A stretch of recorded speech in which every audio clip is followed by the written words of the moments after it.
2.1 yaitu paradigma pengambilan keputusan kepala sekolah. Nah, ada beberapa tugas yang harus saya selesaikan, yaitu mewawancarai salah satu kepala sekolah yang ada di sekolah terdekat. Kebetulan saya meminta tolong, mohon bantuan untuk Bu Narti untuk dalam tugas ini. Ada beberapa pertanyaan yang harus Bu Narti jawab terkait tugas kami. Untuk tugas pertama yaitu selama ini bagaimana Bu Narti dalam mengidentifikasi kasus-kasus yang merupakan dilema etika atau bujukan moral. Kalau pengambilan keputusan yang kayak bujukan moral itu dilema etika kan kaitannya dengan tata krama, termasuk apa tadi yang dilema etika apa moral ya, itu diidentifikasi dulu, bukan kebaikannya yang didapatkan, tapi diapilah resiko paling rendah yang nanti timbul. Jadi bukan seberapa besar yang didapatkan dari keputusan itu, tapi yang dipikirkan resiko terendahnya bagian mana, baru itu yang diambil keputusan. Lalu pertanyaan kedua, selama ini bagaimana Bu Narti dalam menjalankan sebagai kepala sekolah dalam pengambilan keputusan di sekolah Bu Narti, terutama untuk kasus-kasus di mana ada dua kepentingan yang sama-sama besar atau sama-sama mengandung nilai kebajikan. Ya itu tadi, kalau mengambil keputusan yang sama-sama ada kebaikannya, yang terutama dipikirkan itu ya resikonya itu. Kalau duanya sama-sama manfaatnya bagus, tapi kalau yang A misalnya resikonya terlalu tinggi, itu dipikirkan ulang. Tapi kalau ini resikonya rendah, dipilih yang resikonya rendah. Kalau misalnya dua pemilihan keputusan, tapi ternyata kalau ini yang diambil, contoh misalnya ada dua orang mendaftar di SDN 1 Cepu, sama-sama pintar, tapi yang satu rumahnya jauh dan itu resiko datang ke sekolahnya misalnya memakan waktu yang lama. Yang satunya nggak begitu terampil tapi dekat dengan sekolah. Ini hanya salah satu contoh. Kalau Bu Narti pilih yang tidak begitu terampil namun jarak rumah dengan sekolah itu dekat. Karena apa? Nanti memudahkan dalam menjalankan tugasnya. Itu hanya salah satu contoh. Ada beberapa contoh yang lainnya. Untuk pertanyaan ketiga, langkah-langkah atau prosedur seperti apa yang biasanya Bu Narti lakukan selama ini? Misalnya apa yang tentang pengambilan keputusan tersebut, prosedur dan langkah-langkahnya yang dilakukan itu seperti apa? Ya dipikirkan dulu, misalnya yang tadi ya tentang misalnya kurang satu tenaga pendidik dan itu tenaga pendidiknya GTT misalnya ada dua itu tadi, bagaimana kapasitasnya atau SDM-nya, kan bisa mencari informasi dari luar atau bisa juga dari persyaratan yang dia bawa. Salah satunya juga asalnya dari mana, bertempat tinggal di mana, termasuk kendaraan yang dipakai itu juga dipikirkan. Tapi ya itu tadi, tidak sekedar kemampuannya yang dipikirkan, latar belakang nanti kalau jauh berarti nanti kendalanya ke sekolah berapa jam, berapa menit. Kemudian kalau dengan honor yang terbatas, kira-kira yang bersangkutan itu kinerjanya bagaimana, ada nggak efeknya. Biasanya kalau ada dua GTT, yang satu menikah, yang satu belum menikah, saya lebih memprioritaskan yang belum menikah. Sebab kalau GTT nanti honornya yang terbatas, kalau yang sudah menikah tetap mempengaruhi. Pertanyaan yang kelima, hal-hal apa saja yang selama ini Bu Narti anggap efektif dalam pengambilan keputusan pada kasus-kasus dilema etika? Kalau pengambilan keputusan paling bagus itu dibawa ke forum rapat dengan Dewan Guru. Kalau perlu dengan komite. Kan banyak masukan, otomatis beberapa orang akan memberikan masukan dan itu bisa dijadikan referensi untuk pengambilan keputusan. Lalu hal-hal apa saja yang selama ini merupakan tantangan dari Bu Narti dalam pengambilan keputusan pada kasus-kasus dilema etika itu? Kalau di sekolah itu biasanya penerimaan siswa, penerimaan tenaga pendidik atau tenaga pendidikan yang kadang itu susah untuk mengambil keputusan itu. Ada yang membawa, misalnya sudah kuotanya penuh 56, ternyata ada satu lagi itu dulu misalnya dari keluarganya guru yang sudah pernah dari sini, nek mau diterima padahal pendaftarannya sudah terlambat, sudah tutup, nek tidak diterima ada semacam rasa bersalah, tidak enak dan perasaan-perasaan yang lain. Makanya kan perlu dirapatkan. Nanti kan ada masukan dari tenaga pendidik yang lain dijadikan pertimbangan. Selanjutnya, hal-hal apa saja yang Bu Narti lakukan tatkala atau Bu Narti itu membuat jadwal tertentu bagaimana dalam penyelesaian kasus dilema etika? Apakah Bu Narti langsung menyelesaikan di tempat atau memiliki sebuah jadwal untuk menyelesaikannya? Lalu bentuk dan prosedur seperti apa yang Bu Narti jalankan? Kalau yang keputusannya itu tentang permasalahan yang sifatnya urgen atau darurat, ya saat itu juga harus segera diselesaikan. Tapi kalau sekiranya itu bisa ditunda, waktunya tidak harus hari itu diselesaikan, bisa dibawa ke forum rapat seperti yang nanti ceritakan dari awal tadi, supaya tidak salah dalam hal mengambil keputusan. Lalu adakah seseorang atau faktor-faktor apa yang selama ini mempermudah atau membantu Bu Narti dalam pengambilan keputusan dalam kasus-kasus dilema etika itu?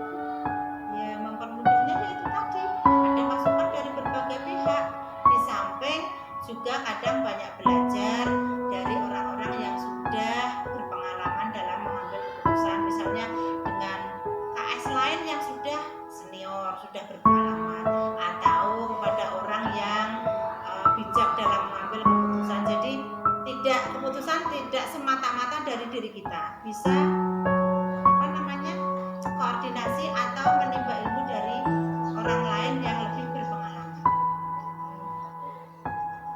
Selanjutnya, dari semua hal yang telah Bu Narti sampaikan kepada saya, pembelajaran apa yang dapat Bu Narti petik dari pengalaman Bu Narti selama ini menjadi kepala sekolah dalam mengambil keputusan dilema etika? Ya, pembelajarannya Bu Narti secara pribadi membiasakan diri kita untuk mengambil keputusan itu tidak berdasarkan tidak enak hati, tapi berdasarkan kebijakan secara umum. Bukan berarti mengambil kebijakan enggak enak karena itu anaknya guru, enggak enak itu karena keluarganya si A.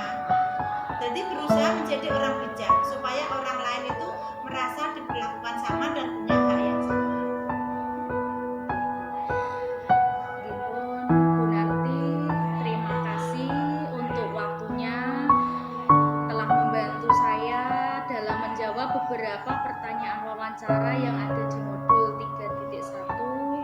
Terima kasih untuk waktunya dan doakan saya semoga saya juga bisa belajar di modul 3.1 ini sesuai dengan beberapa masukan-masukan dari beberapa kepala sekolah yang ada di lingkungan tempat tinggal saya, Bu.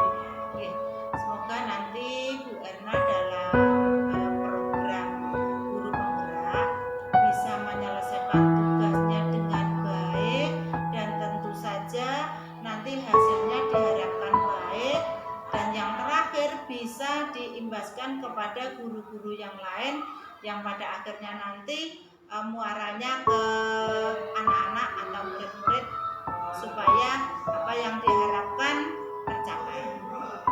Terima kasih Bu Narti. Nggih, Saya permisi. Assalamualaikum warahmatullahi wabarakatuh. Waalaikumsalam warahmatullahi wabarakatuh.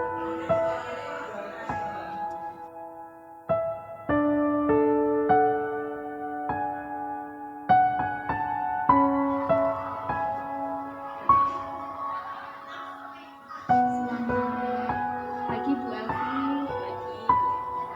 Iya Bu Elvi, di sini saya akan minta tolong untuk tugas kami di modul 3.1 di demonstrasi kontekstual, yaitu tentang wawancara kepada kepala sekolah di daerah SD sekitar, yaitu Bu Narti dan Bu Alfi. Hari ini saya mengajukan beberapa pertanyaan ya Bu Alfi, untuk bisa dijawab Bu Alfi seputar pengambilan keputusan. Yaitu yang pertama, selama ini bagaimana Bu Alfi dapat mengidentifikasi kasus-kasus yang merupakan dilema etika dan rujukan moral? Ya, kasus-kasus yang berkaitan dengan dilema etika dan rujukan moral di sekolah biasanya itu kalau nggak terkait masalah siswa, biasanya terkait masalah guru dan hubungannya dengan masyarakat, seperti itu ya Bu Erna ya. Untuk dilema etika sendiri biasanya merupakan suatu kasus yang mana kebijakannya nanti itu antara benar dengan seperti itu ya. Kemudian kalau yang satu tadi apa, rujukan moral atau benar dengan salah. Nah, untuk mengidentifikasi kasus dilema etika sendiri, biasanya kami mencari dulu akar masalahnya seperti apa, karena memang urgensi dari setiap masalah itu kan berbeda-beda. Ketika ada suatu pengambilan keputusan yang mana dua-duanya sama-sama benar, yang pasti kita kedepankan yang pertama aturan terlebih dahulu, kemudian yang kedua baru pertimbangan-pertimbangan yang lain di luar itu. Lanjut, pertanyaan kedua, selama ini bagaimana Bu Alfi menjalankan pengambilan keputusan di sekolah Bu Alfi, terutama untuk kasus-kasus di mana ada dua kepentingan yang sama-sama benar atau sama-sama mengandung nilai kebajikan? Ya, kalau dua-duanya sama-sama benar dan mengandung nilai kebajikan, kita pasti mempertimbangkan sebab akibat dari permasalahan itu. Artinya kita mengambil suatu keputusan yang mana yang paling banyak dampak positifnya. Kemudian kalau dan meminimalisir risiko atau dampak negatif dari pengambilan keputusan itu. Setiap masalah kan pasti berbeda-beda ya Bu ya. Dan kita cermati dari akar masalahnya itu tadi, bagaimana nanti dampak ke depannya, apakah lebih baik atau tidak, yang mana yang diambil. Nah, ketika benar tadi kita ambil salah satunya yang memiliki dampak positif yang lebih banyak. Pertanyaan ketiga, lalu langkah-langkah atau prosedur apa yang biasa Bu Alfi lakukan selama ini? Untuk mengambil keputusan ya, kita lihat dulu masalahnya. Kalau misalnya masalah itu bisa dimusyawarahkan dengan teman-teman, masalah itu akan dimusyawarahkan terlebih dahulu, kemudian meminta pandangan, meminta pendapat bagaimana kira-kira untuk mengatasi permasalahan tersebut. Itu saat masalah itu bisa diketahui oleh banyak orang, tetapi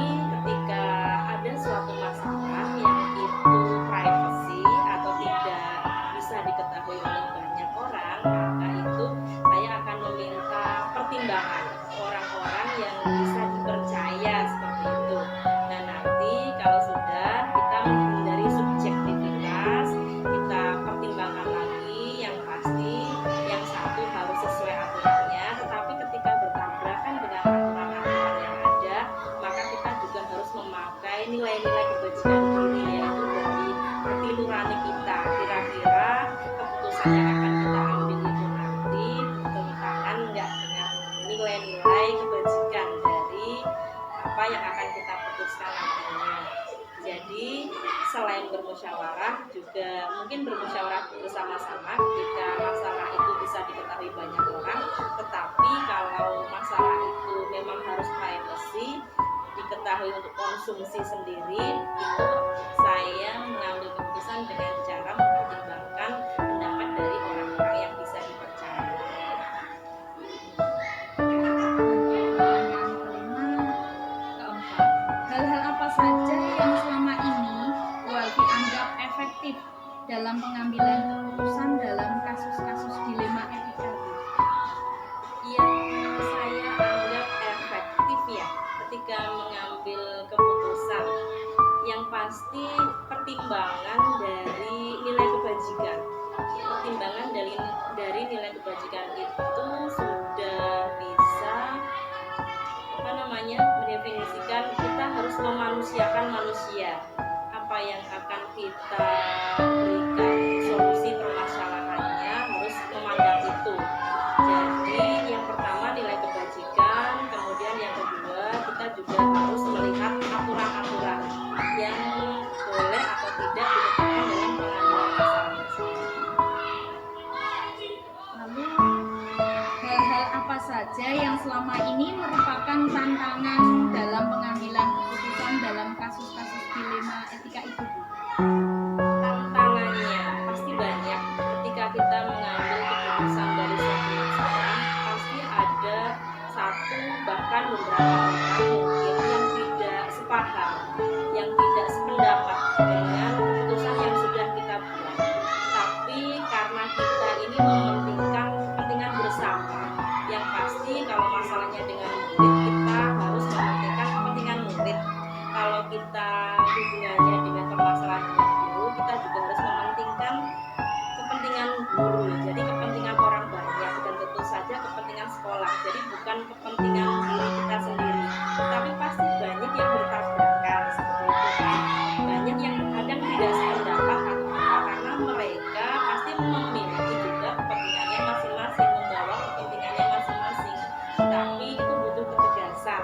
Kalau memang itu memang sudah dirasa benar keputusan yang kita buat, ya kita jalankan aja. Gitu. Lalu, apakah Bu Alfi memiliki sebuah tata cara atau jadwal tertentu dalam sebuah penyelesaian kasus dilema etika? Apakah Bu Alfi itu langsung menyelesaikan di tempat atau memiliki sebuah jadwal untuk menyelesaikannya? Bentuk atau prosedur seperti apa yang Bu Alfi jalankan? Iya, ketika menyelesaikan suatu masalah itu kan pasti berbeda-beda ya. Ketika ada masalah yang harus diselesaikan saat itu juga, ya itu harus diselesaikan dengan cepat, mungkin harus selesai dengan cepat saat itu. Tapi ketika ada suatu permasalahan yang itu tidak bisa diselesaikan dengan cepat, artinya kita butuh mengetahui dulu akan permasalahannya apa, kemudian mengidentifikasi masalah tersebut. Nah, itu nanti saya berikan suatu tenggat waktu. Misalnya ada waktu beberapa hari untuk mengidentifikasi permasalahan tersebut, 2-3 hari untuk mencari tahu dari narasumber yang terpercaya seperti itu. Kemudian setelah itu baru mencari pertimbangan apa yang bisa kita gunakan untuk mengambil keputusan tersebut. Mungkin 2-3 hari kemudian baru kita putuskan permasalahan sesuai dengan urgensi dari masalah itu masing-masing. Pertanyaan ketujuh, adakah seseorang atau faktor-faktor apa yang selama ini mempermudah atau membantu Bu Alfi dalam pengambilan keputusan dalam kasus-kasus dilema etika? Iya, untuk mengambil keputusan dalam kasus-kasus dilema etika, biasanya saya lebih percaya pada guru-guru yang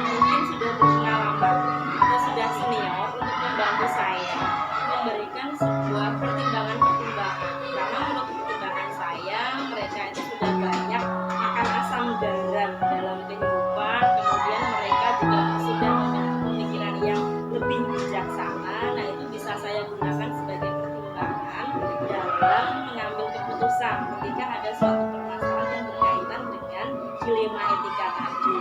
Ketika orang-orang yang guru-guru senior itu sudah memberikan pendapatnya, tetap itu nanti kemudian saya cerna kembali mana yang memungkinkan, apa yang memiliki dampak yang lebih banyak positifnya dan berdampak meminimalisir dampak negatifnya.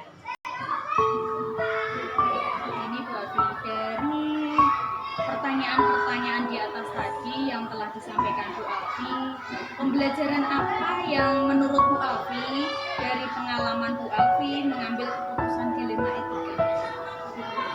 Yang pasti pembelajaran yang bisa saya ambil sekarang ini ketika mengambil keputusan itu memang kita harus melihat betul, memandang betul nilai-nilai kebajikan yang ada di dalamnya, karena ketika ada suatu masalah pasti itu berkaitan dengan orang lain atau orang banyak, dan itu kita harus mengedepankan nilai-nilai kebajikan yang kita miliki.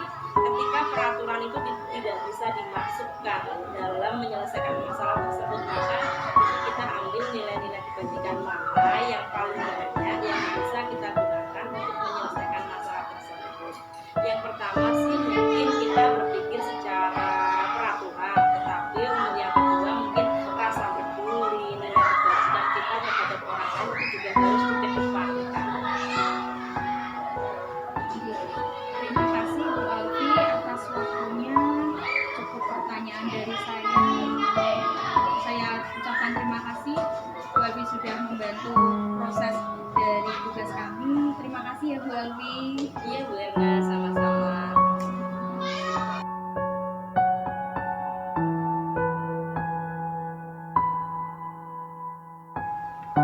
Assalamualaikum warahmatullahi wabarakatuh, Bu Indri. Waalaikumsalam. Mohon waktunya, di sini saya mendapat tugas di modul 3.1 yaitu tentang pengambilan keputusan kepala sekolah, yang saya harus mewawancarai salah satu kepala sekolah yang ada di lingkungan sekolah saya. Ada beberapa pertanyaan ini yang saya ajukan nanti kepada jenengan, mohon untuk kesediaannya menjawab ya. Siap. Insya Allah saja dengan sebaik-baiknya, Bu Erna. Terima kasih Bu. Soal yang pertama, selama ini bagaimana Bu Indri dalam mengidentifikasi kasus-kasus yang merupakan dilema etika atau rujukan moral? Oke, kalau ada masalah seperti itu, nanti kami pilah-pilah dulu manakah yang harus kami tangani dulu, yang urgent dan yang penting terlebih dahulu, dan setelah itu baru permasalahan atau dilema-dilema lain yang juga perlu ditangani, karena di sekolah itu mungkin tidak di sekolah saya saja, di sekolah lain pun juga sama, pasti ada dilema permasalahan yang kategorinya ada yang sedang dan berat ya. Jadi kita tangani dulu kasus yang termasuk kategori berat tersebut, Bu Erna. Di zaman sekarang ya, kita tahu wali murid sekarang itu luar biasa. Beliau-beliau itu memang pendidikannya juga tidak kalah dengan dulu, jadi banyak sekali kritik, banyak sekali saran yang mungkin memberi masukan ke kita, juga tidak mengurangi mereka tetap kakak kita juga baik, tetapi juga hal itu juga banyak menimbulkan permasalahan, tetapi kita harus ada komunikasi dengan wali murid dan dengan warga yang ada di sekolah. Begitu Bu Erna. Soal nomor 2, selama ini bagaimana Bu Indri dalam menjalankan pengambilan keputusan di sekolah Bu Indri, terutama untuk kasus-kasus di mana ada dua kepentingan, itu yang sama-sama benar atau sama-sama mengandung nilai kebajikan? Begitu nggih. Dalam mengambil keputusan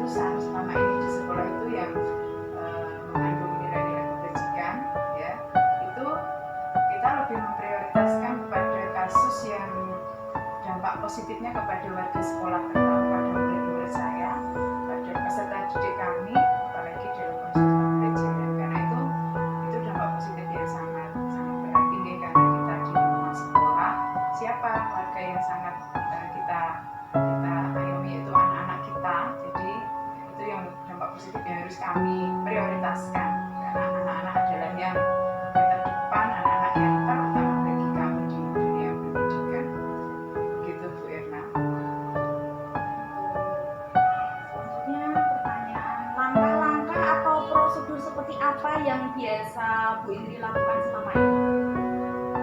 Langkah-langkah yang saya lakukan jika ada permasalahan di Mentan yang terjadi di lingkungan sekolah itu, saya tidak mengambil keputusan sendiri, saya tetap memberikan kesempatan dan kita bermusyawarah dengan rekan sejawat, dengan teman-teman guru, kita bermusyawarah Bu Irna, karena pengambilan keputusan itu lebih bijaksana, lebih mungkin menghasilkan yang terbaik itu kalau kita musyawarah. Mungkin saya juga bisa mengambil keputusan sendiri, tetapi alangkah keputusan itu bisa kita pertanggungjawabkan bersama kalau kita musyawarah dulu. Dan mungkin apa yang tidak ada di pikiran saya, di teman saya ada, seperti ini gimana Bu, gini. Jadi komunikasi yang terpenting, kita bermusyawarah mengambil mengambil jalan yang terbaik dengan kasus ini seperti apa, harus seperti apa kita, karena kita di lingkungan sekolah, kita jadi bersama-sama dengan teman-teman sejawat, dengan rekan kerja, begitu Bu Eni. Lalu hal-hal apa saja yang selama ini Bu Indri anggap efektif dalam pengambilan keputusan dalam kasus-kasus di lingkungan etika? Hal-hal yang saya anggap efektif dalam pengambilan keputusan yaitu seperti tadi, kita bermusyawarah, kita berkolaborasi dengan teman sejawat, karena kita satu keluarga, jadi tidak bisa kita menyampaikan mereka, karena mereka menjadi bagian dari kita di lembaga ini, di satuan pendidikan ini. Jadi kolaborasi yang indah Bu, karena yang harus kita bina ya, agar semuanya itu berjalan dengan baik dan nyaman. Dan keputusan itu insya Allah kalau kita ambil dengan kolaborasi akan membuahkan hasil yang baik. Selanjutnya, hal-hal apa saja yang selama ini merupakan tantangan Bu Indri dalam pengambilan keputusan pada kasus-kasus di lingkungan etika tersebut? Ya, tantangan-tantangan yang biasanya dalam pengambilan keputusan itu adanya perbedaan pendapat, itu hal yang biasa nih, karena kita negara demokrasi, kalau kita musyawarah, tidak semua orang itu pendapatnya harus sama dengan kita, mungkin dia punya pendapat, tetapi itulah salah satu tantangan kalau kita mengambil keputusan dengan musyawarah, tetapi kita harus menghormati hasil yang terbaik, hasil yang mungkin kita musyawarahkan itu, dan apapun hasilnya itu yang tidak setuju harus menghormati keputusan yang menjadi hasil akhir musyawarah akhir tersebut, agar menjadi keputusan yang terbaik bagi sekolah kita dan tidak mengurangi hal-hal yang buruk terjadi. Jadi musyawarah itu pasti ada perbedaan pendapat, itu selalu menjadi tantangan setiap pengambilan keputusan. Lalu apakah Bu Indri memiliki sebuah tata cara atau jadwal tertentu ini Bu dalam penyelesaian kasus dilema etika? Apakah Bu Indri langsung menyelesaikan di tempat atau memiliki sebuah jadwal untuk penyelesaiannya? Untuk prosedur seperti apa yang Bu Indri lakukan? Ya, pengambilan keputusan itu bagi saya bukan hal yang instan, cepat. Kita harus memikirkan baik buruknya, nanti efeknya seperti apa ke depannya. Jadi paling enggak kita ada pertemuan 2 atau 3 kali dalam forum rapat itu, kita bahas kembali kasus itu, kita musyawarahkan kembali. Jadi tidak hanya sekali saja, minimal 2 atau 3 kali lah kita mengadakan kegiatan dalam forum rapat. Tujuannya apa? Biar kita mendapatkan hasil keputusan yang terbaik, agar tidak terjadi hal-hal yang tidak kita inginkan. Begitu Bu Ella.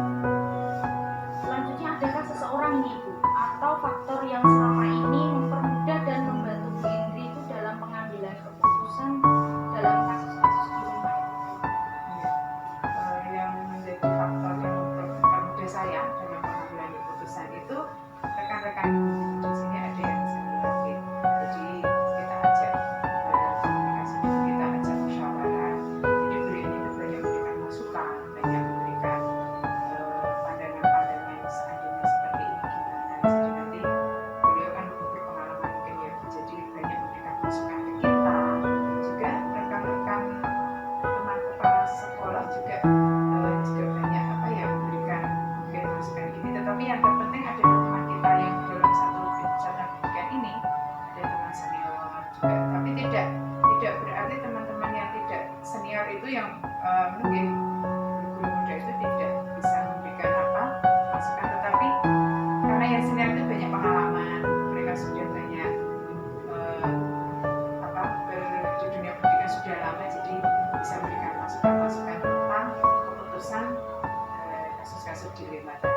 pembelajaran yang bisa saya petik dari pengambilan keputusan ini yaitu saya harus banyak pribadi saya harus bisa menjadi pribadi yang baik, jadi bisa mengambil keputusan yang bijaksana, dan saya juga harus belajar banyak referensi kalau terjadi seperti ini harus seperti apa gitu. Jadi saya juga harus lebih banyak belajar menjadi pribadi yang lebih baik lagi, dan juga mencari referensi tentang kalau kepala sekolah menghadapi seperti ini harus seperti apa, karena itu kan terjadinya tidak terduga. Jadi sebelum itu kita harus banyak mencari referensi keterampilan tentang menjadi kepala sekolah, karena kasus-kasus seperti apa pasti kita temui di sebelum pendidikan kita gitu ya. Demikian paparan yang sudah saya tanyakan dan alhamdulillah sudah dijawab dengan baik.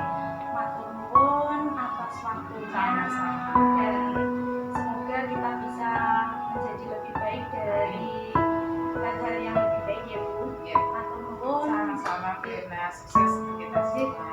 Wassalamualaikum. Waalaikumsalam warahmatullahi wabarakatuh. Assalamualaikum warahmatullahi wabarakatuh. Berikut kami akan memaparkan hasil refleksi kami yang telah mewawancarai 3 kepala sekolah yang ada di lingkungan sekolah kami, yaitu yang pertama Kepala Sekolah SDN 1 Cepu, yang kedua Kepala Sekolah SDN 3 Balun Cepu, serta Kepala Sekolah TK Taruna Cepu. Dari hasil wawancara ada beberapa pertanyaan, ada 8 pertanyaan yang kami sampaikan atau kami utarakan untuk dijawab kepala sekolah. Beliau dari keputusan yang diambil oleh kepala sekolah sudah secara keseluruhan sudah mencangkup paradigma dilema etika seperti individu lawan kelompok, rasa keadilan lawan rasa kasihan, kebenaran lawan kesetiaan, serta jangka pendek lawan jawaban jangka panjang.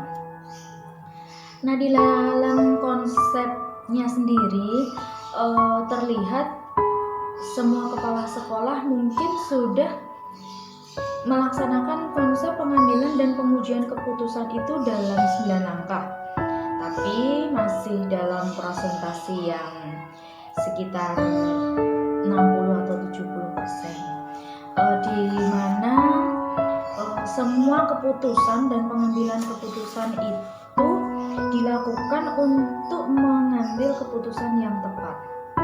Dari hasil refleksi saya, mungkin kedepannya ada sedikit tambahan yang akan bisa beliau lakukan untuk perbaikan dalam pengambilan dan pengujian keputusan, yang nantinya juga sesuai dengan prinsip-prinsip dasar pengambilan keputusan berdasarkan nilai-nilai kebajikan.